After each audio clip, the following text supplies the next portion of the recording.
የአዶናይ አካውንት የጠፋ ብላችሁ ለተጨናነቃችሁ ሰዎች እውነታችሁ ነው። አካውንቴ አሁን የለም፣ ልታገኙት አትችሉም። ሜቢ ብታገኙት ቪዲዮዎቼ እንዳለ በአጠቃላይ ጠፍቷል። አይ ቲንክ ለብዙ ጊዜ ሲጠበቅ የነበረ ነገር ነው ይሄ። በብዙ ሪፖርት፣ በብዙ ኮሚኒቲ ጋይድላይን፣ በብዙ ነገሮች አልፈን እዚህ ደርሰናል። ኤኒዌይስ አዶናይ ፋውንዴሽን የሚል ይህ አካውንት ፎሎ አድርጉት ጋይስ።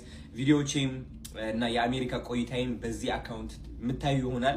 ቲክቶክ ባን ካላደረገው ማለት ነው። 1 ሚሊዮን ፎሎወር ብናደርሰው ደግሞ በጣም ደስ ይለኛል እውነት ለመናገር። ያኛው አካውንቴ ደግሞ ቬሪፋይ ለማስደረግ እየሞከርኩኝ ያለሁት ከዛ በኋላ ከዚህ ሁሉ ችግር እንድንገላገል ማለት ነው። ተረዳችሁኝ? ግን አንድ ምክር ልሰጣችሁ ፈልጋለሁ።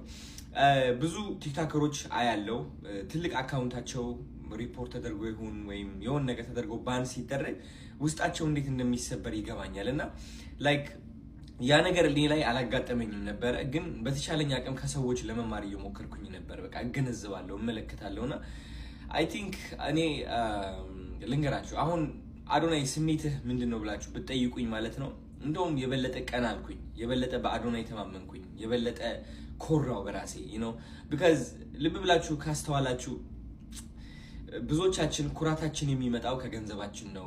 ለራሳችን ያለን ከፍታ የሚመጣው ከውጫዊ ህይወታችን ነው። ስኬታማ ካሉን ራሳችን ድንን እናስብላለን። ገንዘብ ከሌለን እናፍራለን፣ እንሸማቀቃለን፣ አነጋገራችን ይቀየራል። ግን ትክክለኛ የስኬት ህግ ምንድነው መሰላችሁ?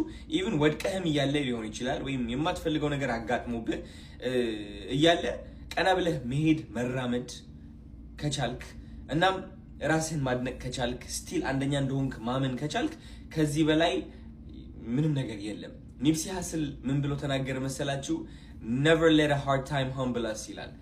never let a hard time humble us። ብዙዎቻችን በችግር ስናልፍ፣ ድህነት ውስጥ ስንሆን፣ ከባድ ነገር ሲያጋጥመን ያ ከባድ ነገር ማለት ነው ድንን እንድንል ያደርገናል፣ ዝቅ እንድንል፣ ራሳችን እንድናሸማቅቅ፣ ብርሃናችን እንድናሳንስ ነው። never let a hard time humble us።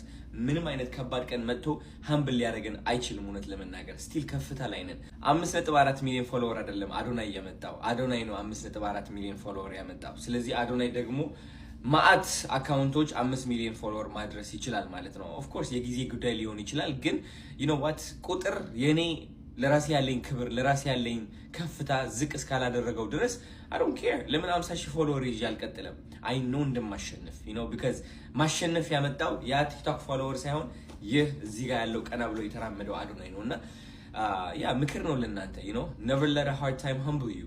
never ከባድ ቀን በምንም ተአምር ድንን እንድትሉና ብርሃናችሁ እንድታሳንሱ እንዳያረጋችሁ። ቀና ብላችሁ ሱፍ ትለብሳለህ፣ ፏ ትላለህ፣ ሽቶውን ታመጣለህ።